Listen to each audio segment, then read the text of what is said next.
तो गाइज आज मैं ये सारी बुक अपनी बेचने वाला हूँ, क्योंकि अब मेरा पढ़ाई में बिल्कुल मन नहीं लगता। मजाक कर रहा हूँ। तो अभी एक जूनियर का मैसेज आया कि भैया आप अपनी बुक्स बता दीजिए जिन बुक्स से आप पढ़ते हैं। तो ठीक है, बता देते हैं। Number 1, taught. तो टॉट में भाई मैंने पढ़ा है इस प्यारी सी बुक, पीली कलर की बुक, टैक्सी कलर की, आर के बांगिया से। ये बढ़िया बुक है, आप टॉट के लिए ये रेफर कर सकते हैं। इसके बाद आता है कॉन्ट्रैक्ट। तो कॉन्ट्रैक्ट भाई मैंने दोनों कॉन्ट्रैक्ट आर के बांगिया से ही पढ़े हैं। आप अगर चाहें डिटेल में पढ़ना चाहें तो आप अवतार सिंह रेफर कर सकते हैं। मुझे समझ में नहीं आती थी तो मैं नहीं पढ़ा उससे, मुझे ये समझ में आती तो मैंने ये पढ़ी। इसके बाद आती है कॉन्स्टिट्यूशन, वेरी इंपॉर्टेंट। कॉन्स्टिट्यूशन के लिए भाई J N Pandey is one of the best book. आप चाहें तो कोई और बुक भी रेफर कर सकते हैं, लेकिन मेरे लिए जे एन पांडे बेस्ट थी।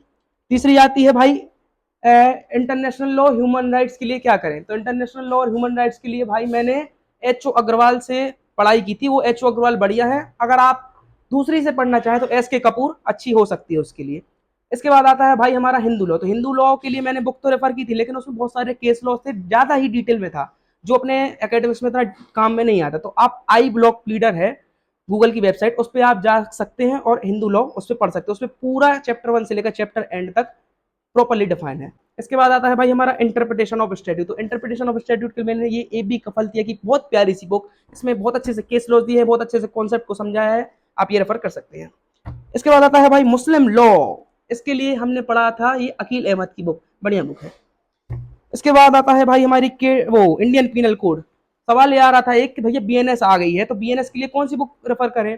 तो बीएनएस के लिए तो देखो मार्केट में कोई बुक अभी आई नहीं है, तो आप क्या करें, तो आप केडी गौर की ये बुक को रेफर कर सकते हैं। इसमें प्रॉपरली केस लॉज, आपके जो कॉन्सेप्ट है वो तो क्लियर कर देगा। फिर जो सर पढ़ाएंगे वो तो फिर आप सीख ही जाएंगे बेयर एक्ट के माध्यम से। इसके बाद भाई land revenue code, Madhya Pradesh भू राजस्व संहिता, इसके लिए कौन सी बुक है। तो भाई इसके लिए कोई भी बुक नहीं है, ये एक बेयर एक्ट है। आप इस बेयर एक्ट को पढ़ें, इसी से ही, यही आपकी बुक है, यही आपका सब कुछ है। And last but not the least, criminal procedure. तो भाई मैंने तो ये आरवी केलकर की भी रेफर की है। इतना तो अच्छा, मुझे इतना अच्छे से तो अभी नहीं पढ़ी है ये सीआरपीसी पूरी कंप्लीट अभी मैं उसको पढ़ रहा हूँ अभी। और अगर कोई अच्छी बुक मुझे मिलती है या इससे अच्छा कुछ मुझे समझ में आता है तो वो मैं आपको जरूर बताऊंगा। तो ये आरवी केलकर की आप सीआरपीसी की बुक रेफर कर सकते हैं। तो यही थी भाई मेरी इतनी सारी बुक्स। ये चाहे तो आप ले सकते हैं, क्योंकि मैं तो बेच रहा हूँ, मजाक कर रहा हूँ, मैं बेच नहीं रहा हूँ। और इसके बाद भी अगर कोई बचती है और जानना तो आप बता देना। वैसे तो यही है इतनी बुक्स, आप इतनी रेफर कीजिए। और अगर आपको ज्यादा पढ़ना है, मुझे तो नहीं पढ़ना ज्यादा, आपको ज्यादा पढ़ना है तो आप कोई और बुक भी ले सकते हैं। Thank you so much for your time. Bye bye.